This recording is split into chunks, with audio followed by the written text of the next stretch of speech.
নিতো আপনি লিখেছেন, আমার বোনের ছেলে ১১ বছর হওয়ার আগে মারা গিয়েছে। ও আমাদের ভীষণ প্রিয়, ভালোবাসার ছিল। ওর স্মৃতি হিসাবে কি ওর ছবি ফোনে রাখতে পারবো?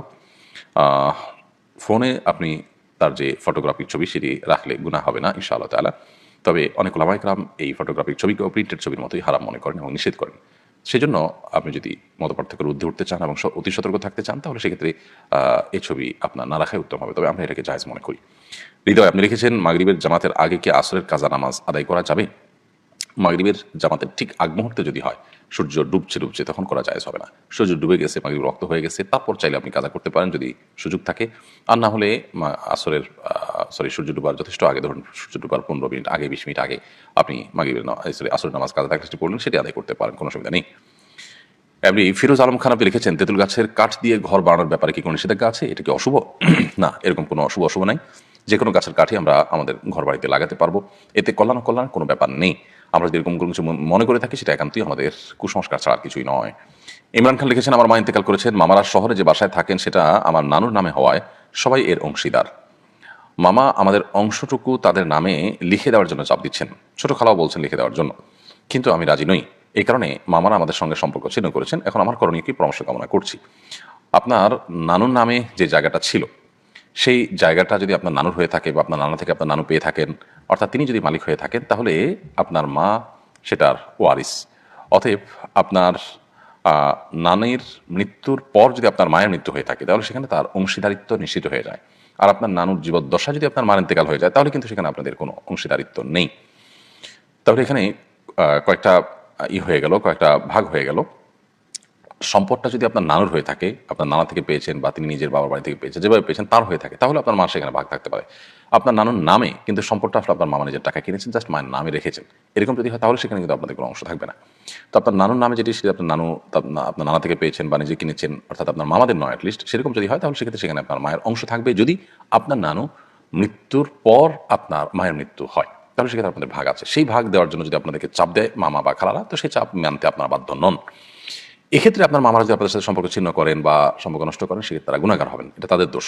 তবে আপনারা তাদের জন্য স্যাক্রিফাইস করতে পারলে, সুযোগ থাকলে আপনারা করবেন। যদি করার প্রয়োজন হয়, তারা অভাবী হয়, নিশ্চয় হয়, আল্লাহ আপনাদেরকে স্বাবলম্বী করে থাকেন, সেটা আপনাদের চেষ্টা করা কর্তব্য। যদি আপনাদের সেরকম অবস্থা থাকে, আপনারা অবস্থাশালী, তারা দুর্বল, এরকম যদি হয়। আর যদি সেরকমটি না হয়, এমনকি সেটা হলেও আপনার জন্য বাধ্যতামূলক না, আমি জাস্ট উত্তম অনুত্তম বলেছি, এটা করতে পারলে ভালো হয় যদি তারা দুর্বল থাকেন। আদারওয়াইজ এটা আপনাদের জন্য না জরুরি, না আবশ্যক। এর কারণে তারা যদি মনক্ষুণ্ণ হন, সম্পর্ক নষ্ট করেন, সেটা একান্ত তাদের ব্যাপার, তারা গুণাগার হবেন। এরপরে আজমাইন আকিব আপনি লিখেছেন, আমার বাবা পুলিশ অফিসার ছিলেন, তার উপার্জনের হারাম হালাল মিশ্রিত ছিল। তার ইনকামের টাকায় অনেক সম্পদ করেছেন। তিনি মারা যাওয়ার পর সম্পদ মা এবং আমাদের ভাই বোনদের মধ্যে বণ্টিত হয়েছে। এখন আমার অংশ কি আমার জন্য ভোগ করা হালাল হবে? সে সম্পদ না থাকলে আমাকে দরিদ্র বলা চলে। আমি একজন ছাত্র, দৈনিক 200 টাকা ইনকাম আমার, দয়া করে জানাবেন। হারাম এবং হালাল মিশ্র উপার্জন হলে কি পরিমাণ হারাম উপার্জন হতে পারে সেই বিষয়টাকে বের করে ধীরে ধীরে হলেও সেই টাকা সওয়াবে নিয়ত করা ছাড়া দান করে দিয়ে আপনার বাবাকে দায়মুক্ত করার চেষ্টা আপনাদের করা উচিত এবং আপনাদের নিজেদেরও দায়মুক্ত হওয়ার চেষ্টা করা উচিত।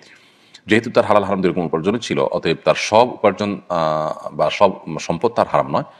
তবে রেশিওটা আনুমানিক কীরকম হতে পারে সেটা বের করে তারপর সেটা ধীরে ধীরে হলেও, একসাথে না পারলে ধীরে ধীরে হলেও সেটা দিয়ে আপনাদেরকে দায়মুক্ত হতে হবে। গোলাম মোস্তফা এর দিকে আপনি লিখেছেন, আমি ৬,০০০ টাকা কোরবানির জন্য রেখেছিলাম, কিন্তু ঋণের চাপে সে টাকা দিয়ে ঋণ আদায় করেছি, এখন টাকা নেই। আমাকে কি কোরবানি আদায় করতে হবে? না, আপনার জন্য কোরবানি করা আবশ্যক নয়। আপনি বরং ঋণ করে যদি কোরবানি করতে হয় এবং সে টাকা যদি আপনার আদায় করা আপনার জন্য টাফ হয়, তাহলে সেটা আপনার জন্য জরুরি নয়।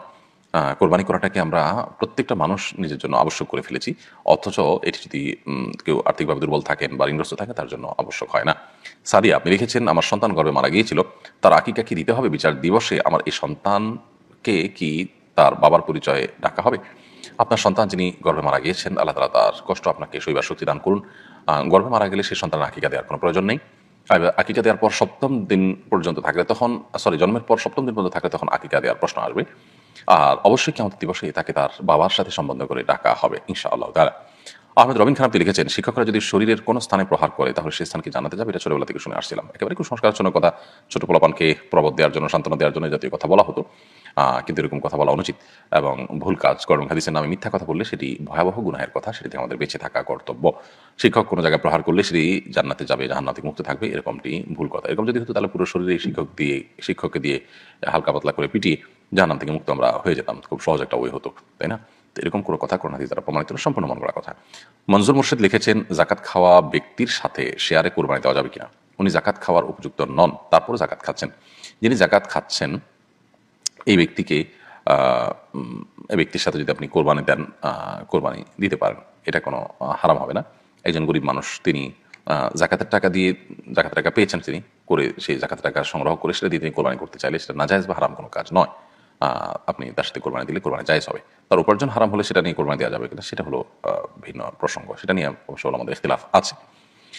শাকিলা জামান জুথি আপনি লিখেছেন, স্বামী মারা যাওয়ার পরে কোথায় ইদ্যত পালন করতে হবে, শ্বশুর বাড়ি, বাপের বাড়ি, নাকি যেখানে ভাড়া থাকে সেখানে, জানাবেন প্লিজ।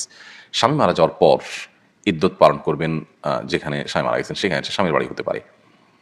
স্বামীর বাড়িতে সাধারণত স্বামী মারা যান, অতএব সেখানে আপনি ইদ্যত পালন করবেন আপনার নিজস্ব নিরাপদ কক্ষ থাকলে সেখানে। আর যদি সেখানে নিজের বসবাস করাটা নিরাপদ না হয়, সেফ না হয় স্বামীর মৃত্যুর পর, তাহলে সেক্ষেত্রে আপনি নিজের বাবার বাড়িতে গিয়ে বা নিজের নিরাপদ জায়গায় গিয়ে আপনি ইদ্যত পালন করতে পারবেন। শরীফুল ইসলাম লিখেছেন, আপনি যে বৃষ্টির জন্য নামাজ পড়েছেন, এক হুজুর এটার বিরোধিতা করেছেন, আপনি নাকি হাত তুলে মোনাজাত করা বিদআত মনে করে না সত্ত্বেও নামাজের পরে হাত তুলে মোনাজাত করেছেন, এই বিপরীত সম্পর্কে কি বলবেন? ভাই শরীফুল ইসলাম, প্রথমত কথা হলো যে বৃষ্টি প্রার্থনার যে সালাত, এই সালাতে নবী করিম সাল্লাল্লাহু আলাইহি ওয়াসাল্লাম হাত তুলে মোনাজাত করেছেন, সাহাবীর হাত তুলে মোনাজাত করেছেন। নামাজের পর হাত তুলে মোনাজাত করাটাকে আমরা বিদআত বলি না, অনেকে ভুল বোঝেন বিষয়গুলোকে। নামাজের পর দোয়া কবুলের জায়গা, যে কেউ আল্লাহ তাআলার কাছে দোয়া করতে পারেন, বরং আমাদের চাওয়াগুলোকে পেশ করা উচিত আল্লাহ তাআলার কাছে। তবে নামাজের পর যে ট্র্যাডিশনাল দোয়া, সম্মিলিত দোয়া যে কনসেপ্ট আমাদের সমাজে প্রতিষ্ঠিত আছে, এটি সুন্নাহ দ্বারা সাবেত নয়। এটি আমাদের সমাজে যেভাবে প্রতিষ্ঠিত আছে এটাকে বিদআত, মানে বেদাতের পর্যায়ে আমরা নিয়ে গেছি, অর্থাৎ এটাকে আমরা নামাজের পাঠ বানিয়ে নিয়েছি এবং এটাকে ট্র্যাডিশন বানিয়ে ফেলেছি। এর বাইরে আমরা নামাজের কথা চিন্তাও করতে পারি না, পুরো সমাজের চিত্র এরকম, সেজন্য সেটিকে আমরা বেদাত মনে করি। তবে ইস্তেসকা বা বৃষ্টি প্রার্থনা নামাজটাতে তো নবী করিম সাল্লাল্লাহু আলাইহি ওয়াসাল্লাম পড়েছেন। নবী করিম সাল্লাল্লাহু আলাইহি ওয়াসাল্লাম যেখানে যেটা করেছেন সেটা নাম সুন্নাহ, যেটা করেন নাই সেটা খেলাফে সুন্নাহ। তো নবী করিম সাল্লাল্লাহু আলাইহি ওয়াসাল্লাম বৃষ্টি প্রার্থনার পর সাহাবীদেরকে সাথে নিয়ে তিনি আল্লাহর কাছে হাত তুলে দোয়া করেছেন, তো সেই কাজটাই আমরা করেছি। আর পাঁচ ওয়াক্ত নামাজের পর এই কাজটা তিনি করেছেন, সাহাবীদেরকে সাথে নিয়ে হাত তুলেছেন সম্মিলিতভাবে সবাইকে নিয়ে, এরকমটি সাবিত নাই, সেজন্য সেটা আমরা করি না। আমরা যেখানে যেটা করছি নবী সাল্লাল্লাহু আলাইহি ওয়াসাল্লাম অনুসরণই করছি। অতএব বৃষ্টি প্রার্থনা নামাজের ক্ষেত্রে একরকম করলাম, ওখানে আরেক রকম করলাম, এটা আমাদের মন গড়া নয়, বরং যেখানে যেরকম করেছি সেটা হাদিসের ভিত্তিতে আমরা করেছি। আল্লাহ তাআলা আমাদের ভাইদেরকে বোঝার তৌফিক দান করুন। মাজলান আপনি প্রশ্ন লিখেছেন, আমার বয়স 26, পড়াশোনা করি, বৃদ্ধ বাবা মাকে নিয়ে ঢাকায় থাকি। এখন আমার বিয়ে করা জরুরি মনে করছি। দিনদারিকে প্রাধান্য দিয়ে একজন মেয়েকে পারিবারিকভাবে পছন্দ করেছি। পরিবারের সবাই রাজি হলেও আমার বড় বোন রাজি নন। তিনি বলেছেন, আমি যদি সেই মেয়েকে বিয়ে করি তবে পরিবারের সাথে সম্পর্ক ছিন্ন করবেন। এখন আমার করণীয় কি? আপনার সুপরামর্শ কামনা করছি। দেখুন, প্রথম কথা হলো যে বিয়ের ক্ষেত্রে আসলে পরিবারের সদস্যদের এ ধরনের শক্ত অবস্থান নেওয়ার সেই দৃষ্টিকোণ থেকে কোনো যৌক্তিক কারণ নেই।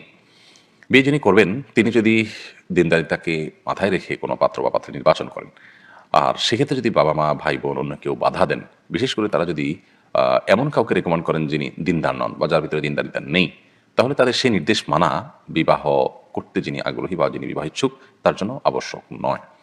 এখন মুশকিল হলো এর কারণে যে পারিবারিক টানাপোড়েন হয়, রক্তের সম্পর্ক নিয়ে টানাটানি দেখা দেয়, সেটার কি করবেন?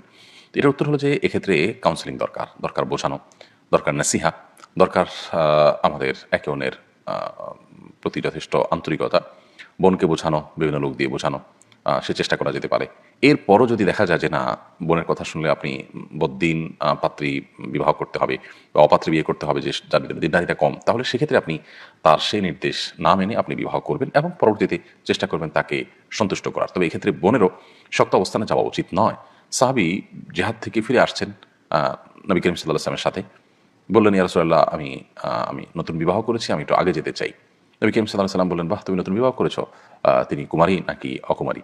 তো নবী করিম সাল্লাল্লাহু আলাইহি ওয়াসাল্লামের প্রিয় সাহাবী বিয়ে করেছেন, নবী করিম সাল্লাল্লাহু আলাইহি ওয়াসাল্লাম সেটা পরে জেনেছেন। তাহলে আমরা আমাদের আত্মীয় স্বজনরা অনেক সময় দেখা যায় যে বিয়ে শাদী নিয়ে আমরা অনেক বেশি বাড়াবাড়ি করি, যে আমি জানলাম না, আমার মত নেওয়া হলো না। এই বিষয়গুলো আসলে বাড়াবাড়ির ক্ষেত্রেই যায়। যে ঘর করবে, যে সংসার করবে, সারা জীবনের ব্যাপার, বিষয়টি তার। হ্যাঁ, তার উচিত অবশ্য বাবা মা এবং সিনিয়রদের ওপিনিয়ন নেওয়া, মতামত নেওয়া, কিন্তু সেখানে ভাই বোন তারা আপনার যেছে নিজেরা এই পর্যায়ে নিয়ে যাওয়া, সেটাকে যেখানে করলে তোমার সাথে সম্পর্কই থাকবে না, এটা অবশ্যই শরীরের দৃষ্টিকোণ থেকে ভুল কাজ। তো এই কাজগুলো থেকে আমরা বেঁচে থাকার চেষ্টা করবো। আপনাকে তৌফিক দান করুন। আব্দুল মামুন লিখেছেন, একজন অপরজনকে 10,000 টাকা ঋণ দিয়েছে, এই শর্তে যে ঋণ ফেরত পাওয়া পর্যন্ত ঋণ গ্রহীতার 10টি ফলবতী গাছ ভোগ করবে। এই শর্তে ঋণ গ্রহণ ও প্রদান করা জায়েজ হবে কিনা? না, এটা সম্পূর্ণ না জায়েজ। কুল্লু কারদিন জাররা নাফআন ফাহুয়া রিবা। যেই লোন নেয়ার বিপরীতে আপনি কোনো প্রকার সুবিধা ভোগ করছেন সেটি সুদ হিসাবে গণ্য হবে। সো আপনি যে টাকা ঋণ দিয়েছেন, ঋণ দিয়ে আপনি সুবিধা ভোগ করছেন, ঋণ দিয়ে যিনি ঋণ নিয়েছেন তার গাছের ফল ভোগ করছেন টাকা পরিশোধ করার আগ পর্যন্ত, এটি আপনার সুদ হিসাবে গণ্য হবে এবং নাজায়েজ কাজ হবে, এটা জায়েজ নয়। ঋণ হবে আল্লাহর জন্য, ঋণ দিবেন আল্লাহর জন্য, আল্লাহ তার কাছে আজর এবং প্রেম লাভ করবেন।